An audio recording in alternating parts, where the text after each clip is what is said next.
Welcome to the Truth in Crime Case Files.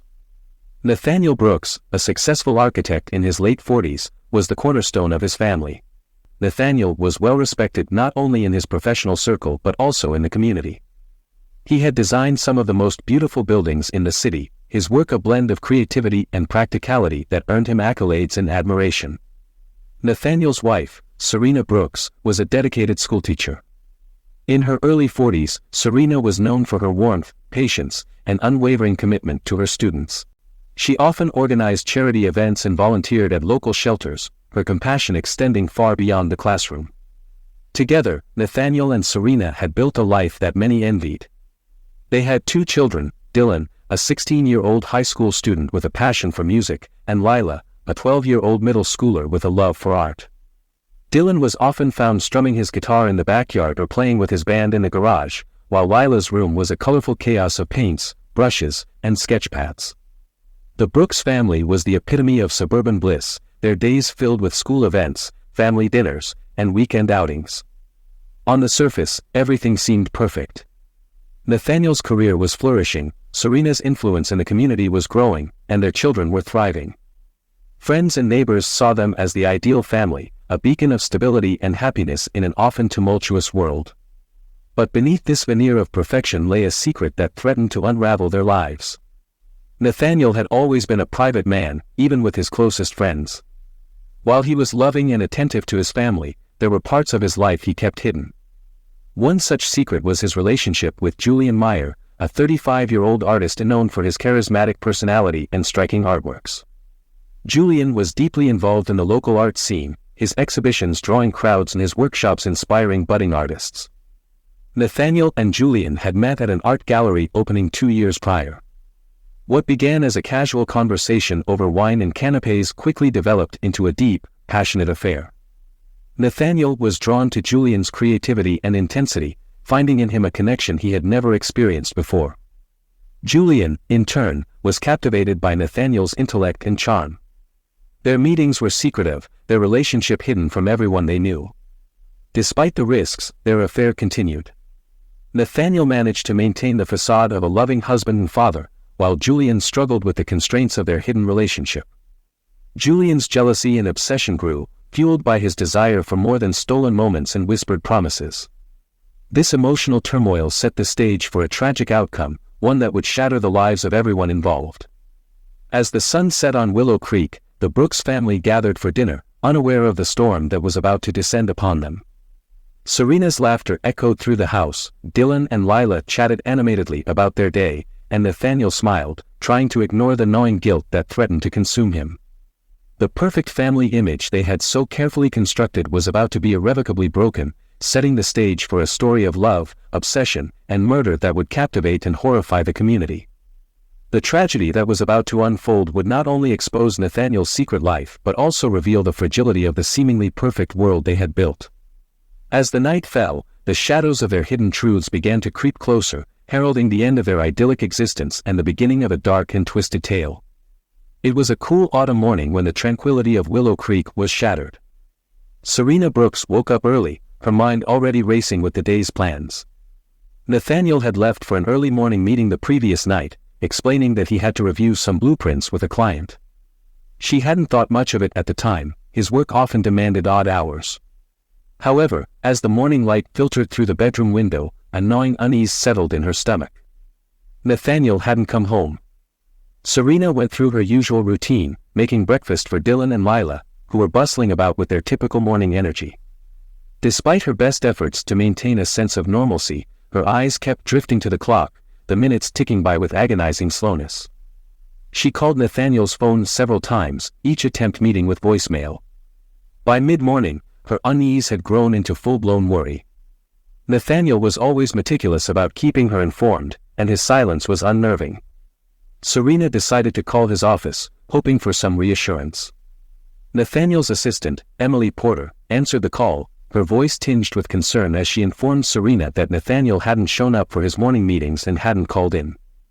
Panic began to set in.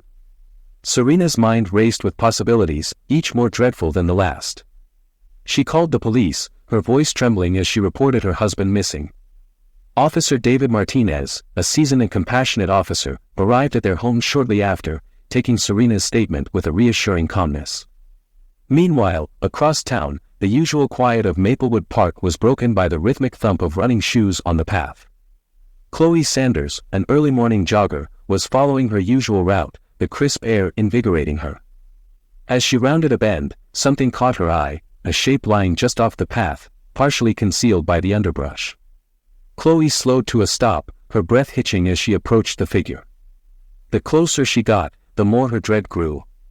It was a man, and he was unmistakably lifeless. His clothes were rumpled, and there were dark stains on his shirt. Chloe's hand flew to her mouth as she realized she was looking at a body. With shaking hands, she pulled out her phone and dialed 911. The police arrived swiftly, the scene quickly cordoned off with yellow tape. Detective Marcus Hunt and Detective Laura Chen were among the first on the scene. Hunt surveyed the area with a practiced eye, while Chen, methodical and sharp, began taking notes and directing the forensic team.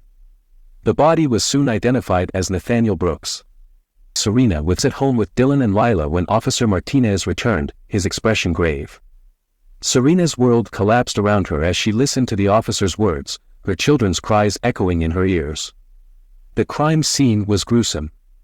Nathaniel had been stabbed multiple times, the ferocity of the attack evident in the sheer number of wounds. There were signs of a struggle, broken branches, disturbed leaves, and Nathaniel's fingernails were broken and bloodied, indicating a desperate fight for his life. Near the body, detectives found a crumpled note with a single word scrawled in red ink, "Lies." As the forensic team worked meticulously, they collected every piece of evidence they could find. Nathaniel's phone was missing, but his wallet and watch were still on him, ruling out robbery as a motive. The note was bagged and sent for analysis, every fiber and fingerprint crucial in unraveling the mystery. Back at the Brooks home, Serena struggled to comprehend the nightmare unfolding around her. Friends and neighbors arrived, offering condolences and support, but nothing could pierce the fog of grief enveloping her. Dylan retreated into his room, his music silenced for the first time in months, while Lila clung to Serena, her innocent eyes filled with confusion and fear. As the day wore on, Detective Hunt and Detective Chen pieced together a preliminary timeline. They interviewed Chloe Sanders, whose shaken testimony provided little beyond the initial discovery.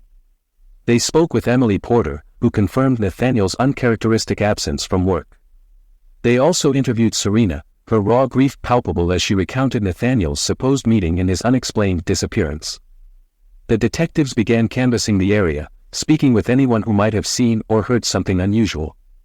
Neighbors recalled seeing a man fitting Nathaniel's description leaving his home the previous evening but had little else to offer. The investigation was in its infancy, but the detectives were determined to uncover the truth. The discovery of Nathaniel Brooks' body sent shockwaves through Willow Creek.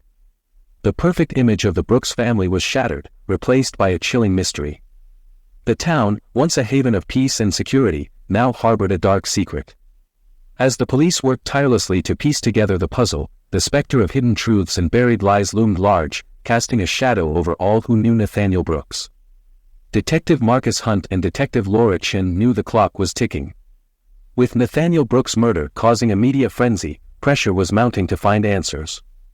The town of Willow Creek, once serene, now buzzed with unease and speculation. The detectives returned to the crime scene, this time focusing on the park's entrance and exits. They canvassed the area again, hoping someone had seen something, anything, that could break the case open. They spoke with joggers, dog walkers, and late-night strollers, but no one recalled seeing anything out of the ordinary. Hunt and Chen delved deeper into Nathaniel's life. They visited his office, sifting through his personal and professional correspondence. Emily Porter provided access to Nathaniel's emails and calendar. While they found nothing overtly suspicious, Chen noted several late-night meetings that seemed unusual. Their next stop was Julian Meyer's studio. Julian was cooperative, but Hunt's instincts tingled. Julian described Nathaniel as a friend and downplayed their relationship.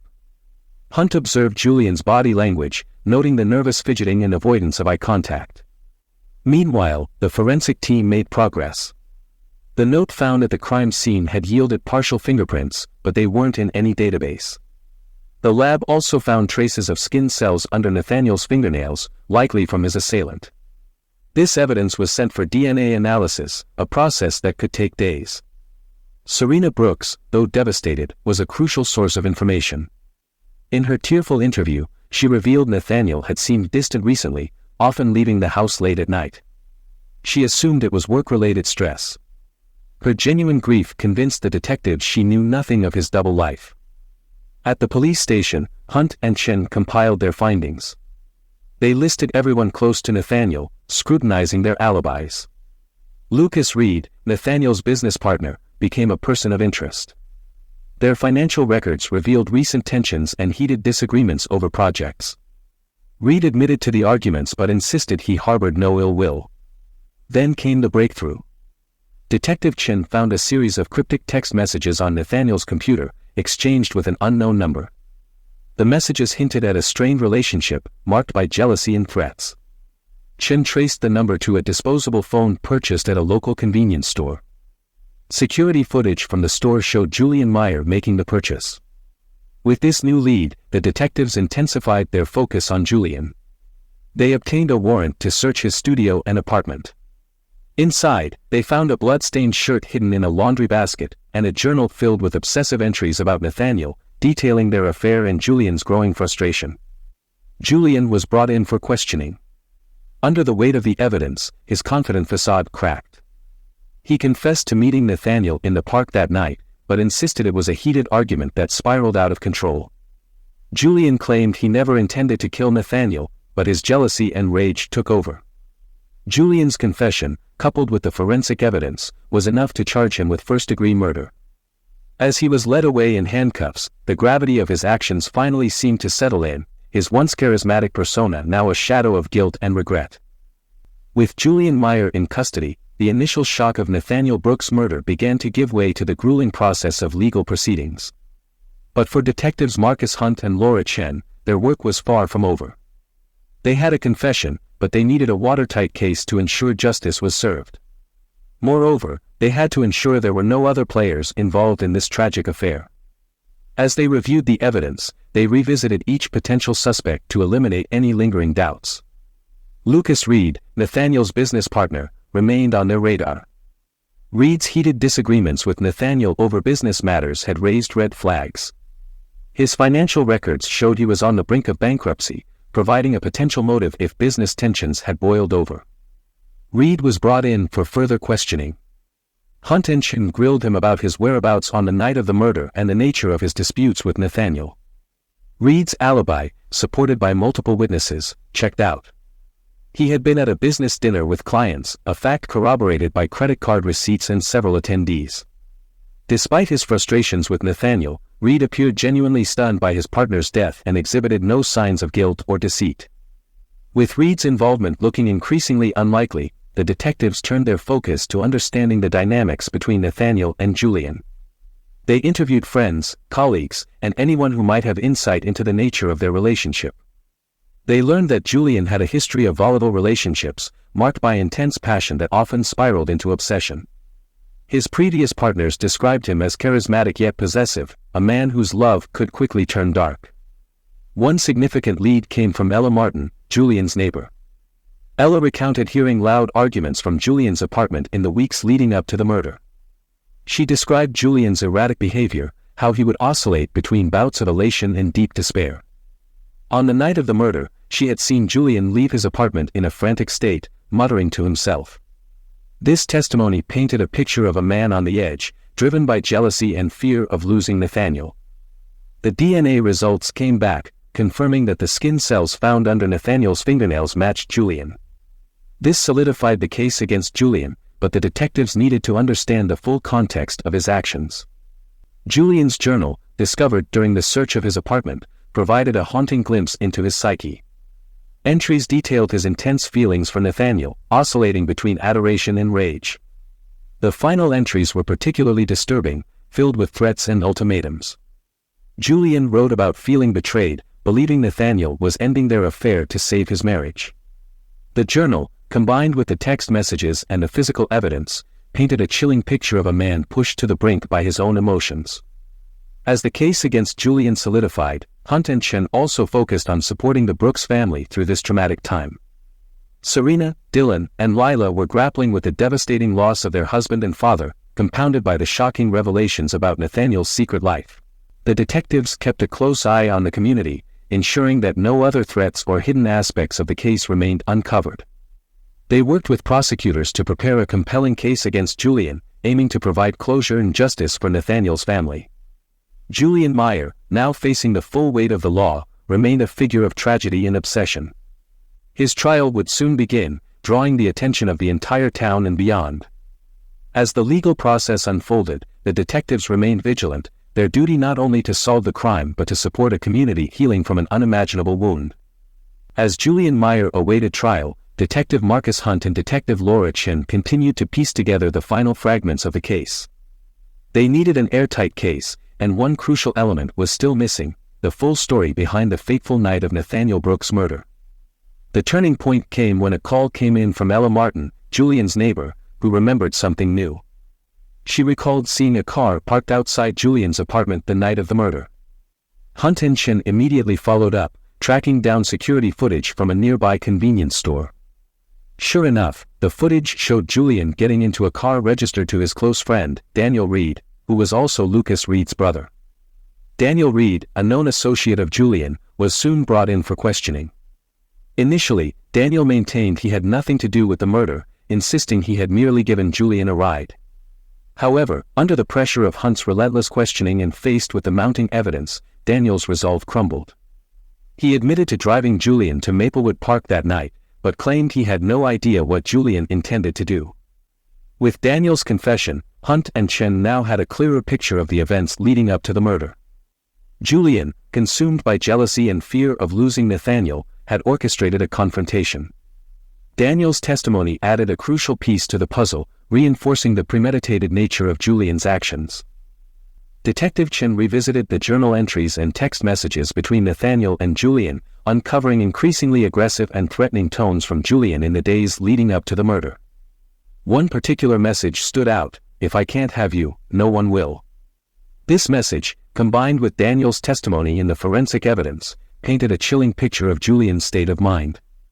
Julian Meyer, confronted with the overwhelming evidence against him, broke down during a final interrogation.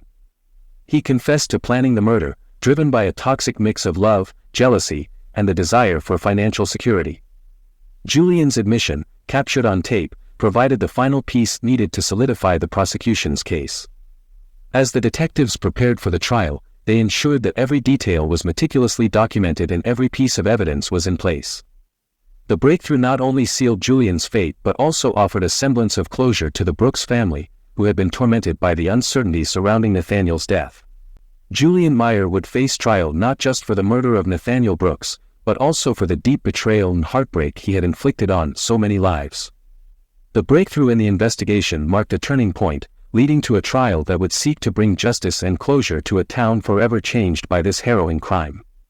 The trial of Julian Meyer captivated Willow Creek and beyond. Media outlets swarmed the courthouse, capturing every moment of the high-profile case. For Detective Marcus Hunt and Detective Laura Chen, the trial was the culmination of months of meticulous work, and they were determined to see justice served. The prosecution, led by District Attorney Rachel Bennett, presented a compelling case. She detailed the intense and obsessive nature of Julian's relationship with Nathaniel, showcasing the text messages, journal entries, and the life insurance policy as key pieces of evidence. Bennett painted a vivid picture of Julian as a man consumed by jealousy and driven to eliminate anyone standing between him and Nathaniel, including Nathaniel himself. Julian's defense attorney, Gregory Hale, attempted to portray Julian as a victim of his own emotions, arguing that the murder was a crime of passion rather than premeditation. He emphasized Julian's artistic temperament and claimed that Nathaniel had manipulated Julian's feelings, leading to an uncontrollable outburst. Hale aimed to reduce Julian's culpability, pushing for a lesser charge of manslaughter. Throughout the trial, Julian sat quietly, his once charismatic demeanor replaced by a haunted, remorseful expression. He frequently glanced at Serena, who attended every session, her face a mask of composed grief. Dylan and Lila, too, were present, their young faces bearing the weight of their father's death and the revelations about his secret life. The prosecution's star witnesses included Daniel Reed, whose testimony about driving Julian to the park and Julian's erratic behavior provided damning evidence. Forensic experts testified about the DNA found under Nathaniel's fingernails and the fingerprints on the note, conclusively linking Julian to the crime.